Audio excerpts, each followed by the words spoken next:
लक्ष्य को इतना महान बना लो, अपने लक्ष्य को इतना महान बना लो कि व्यर्थ का समय ही ना मिले। यानी अपना लक्ष्य हमेशा निर्धारित रखिए, यानी प्रत्येक दिन का आप हमेशा टारगेटिंग करके रखिए कि मुझे क्या करना है, कैसे करना है। एक शॉर्ट सा लिख के रखिए, ठीक है, क्योंकि देखिए पूरा दिन का नहीं लिख सकते, लेकिन 2 घंटा 3 घंटा तक लिख सकते हैं ना कि मुझे क्या पढ़ना है, क्या करना है। दोस्तों आज हम बिहार दरोगा के बारे में आप लोग से बात करेंगे।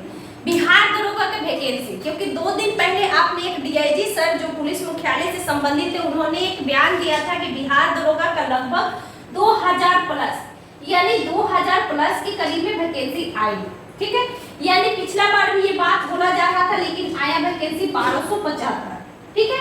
तो याद रखिए कि अगर वैकेंसी 2000 नहीं आती है, 2200 नहीं आती है, तो 1500 से भी नीचे नहीं जाएगी, इतना कंफर्म है। लेकिन अब क्या करता है पुलिस मुख्यालय वो वही जाने, लेकिन कब तक वैकेंसी आएगी। तो यह वैकेंसी देखिए पिछली बार 2 सालों से जो दरोगा का सिलसिला चल रहा है, अगस्त सितंबर में वैकेंसी आती है, दिसंबर में एग्जाम होती है और 1 साल के अंदर जैसे आपने 2213 का वैकेंसी देखा, उसी तरह आपने 1275 का सेम वैकेंसी का प्रक्रिया आप देख रहे हैं। उसी प्रकार अगर कोई आता है तो यही प्रक्रिया अपनाई जाएगी, ठीक है, मतलब कंफर्म रहिए।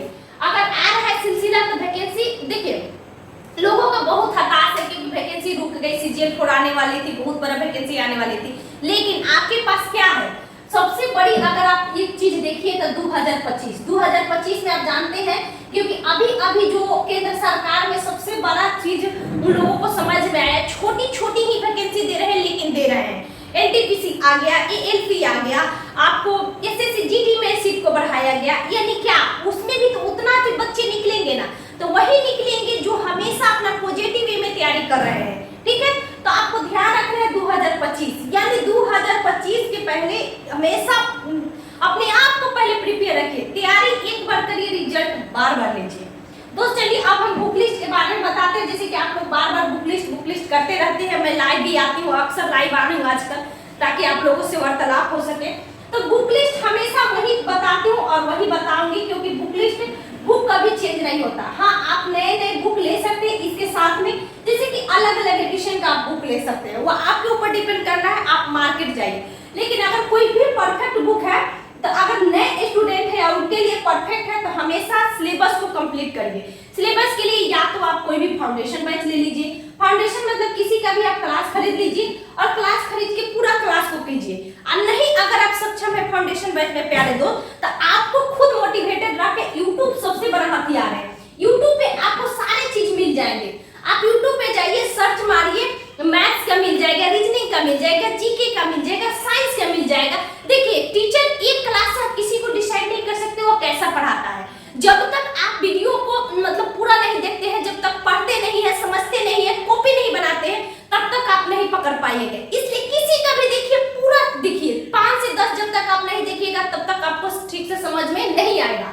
तो ये सबसे बड़ा हथियार है हर स्टूडेंट के लिए, तो आप इस चीज को अपनाइए। अगर फाउंडेशन बैच नहीं ले रहे हैं, फाउंडेशन बैच लेने का एक सबसे बड़ी खासियत होती है कि पैसा लगता है, आपकी समय निर्धारित रहती है। यूट्यूब में आपको निर्धारित करना है, तो अगर जो सेल्फ स्टडी से पढ़ते हैं ना, उससे बड़ा कुछ नहीं होता है, ठीक है। तो यही मैं बोलूंगी, ये सबसे पहला ऑप्शन है। दूसरा ऑप्शन होता है बुक के लिए दोस्तों, तो देखिए साइंस के लिए हमेशा एनसीईआरटी बेस ही पढ़िए, क्योंकि आजकल जो हो रहा है ना, एनसीईआरटी से ही क्वेश्चन डिटो लग रहा है, ठीक है, साइंस के लिए 9th और 10th। अब रहा दोस्तों कि जीके का बुक, तो जीके के लिए जो बिहार से है, मैं उनको बोलूंगी कि बिहार स्टेट का बुक जरूर पढ़ लीजिए, 8 से लेकर, मतलब बिहार का अगर आप बुक पढ़ ले रहे हैं 9, 10 to 11 जीके का, आपको बेस बहुत अच्छा हो जाएगा। हर किसी को मैं यही बोल रही हूँ कि एनसीईआरटी बहुत ही हार्ड लैंग्वेज है, तो आप इसको जरूर फॉलो कर लीजिए। बिहार का जो भी बुक है, अगर आपको इससे नहीं होता है दोस्त, अगर ये नहीं कर पाइएगा, तो सबसे बेस्ट है घटना चक्र, ठीक है। घटना चक्र का प्रत्येक वर्जन रखिए, जो आता है पूर्वावलोकन, जिसमें थोड़ा सा सब्जेक्टिव देता है, उसके साथ ऑब्जेक्टिव देता है, तो आपको प्रीवियस ईयर से अवगत करवाता है, नए क्वेश्चंस उसमें जोड़ते हैं, आपके सारे क्लियर वहां होता है, डाउट क्लियर होते हैं, ठीक है। और इसके साथ में दोस्तों लुसेंट, ठीक है, लुसेंट जो कि एक सब्जेक्टिव आता है और एक साथ में जो कि ऑब्जेक्टिव आता है, ये दोनों। और इस साइंस के लिए आप तो या तो इसके जहां का बुक ले लीजिए, और नहीं तो आप लुसेंट स्पेशल साइंस ले लीजिए, ये भी बहुत अच्छा बुक है, ठीक है। तो लुसेंट स्पेशल साइंस बहुत दिनों से चलता रहा है, अब इसके स्किप करके बहुत सारे अपना बुक निकाला जा रहा है, जैसे कि रोशन आनंद सर भी निकाले हैं, अन्य बुक भी मार्केट में आ चुका है। तो आपको ज्यादा फॉलो नहीं करना है, अगर आप बिहार वाला फॉलो कर रहे हैं, ठीक है, बिहार का फॉलो कर रहे हैं तो आपका बेस क्लियर हो जाएगा। इसके साथ साथ आप घटनाचल को रखिए और लुसेंट को रखिए, ठीक है। मतलब देखिए हर किसी को एक बार जरूर पढ़ लेना चाहिए, मेरे को लगता है, क्योंकि मेरे पास दोनों वर्जन है, एनसीईआरटी से लेकर बिहार का। मुझे लगता है कि आसान लैंग्वेज में इसमें दिया गया है, आप आसानी से पढ़ लीजिएगा, और नहीं तो सीधे घटनाचल और लुसेंट को रखिए, और जिनका तैयारी अच्छा है वो बस प्रैक्टिस सेट को जारी रखिए। और करेंट का बात मैं कहूंगी, हमेशा बोलती हूँ कि डेली बेसिस पे पढ़िए, डेली यूट्यूब से पढ़िए और करेंट का कॉपी बनाइए, हर सब्जेक्ट का कॉपी रखिए, ताकि आपको